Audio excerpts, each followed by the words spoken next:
जाओ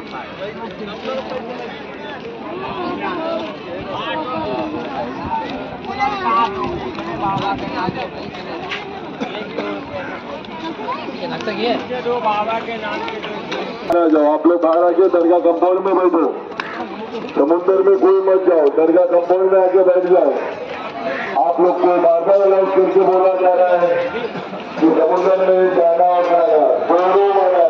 आप भी आ जाओ, अपने बल्ले बच्चों को भी ना ले जाओ। में सिर्फ पीने का पानी है, वहाँ हाथ में मुंह धोना मना है।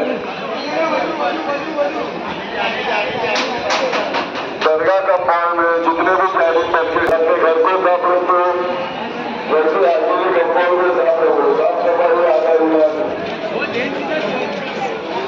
मेन गेट पे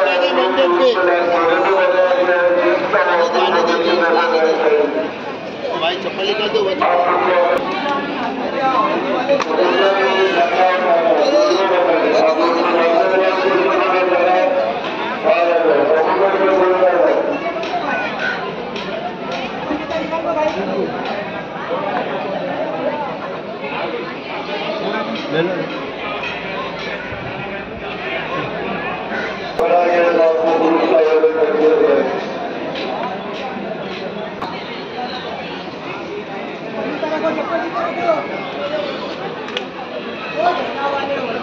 चप्पल जूता इधर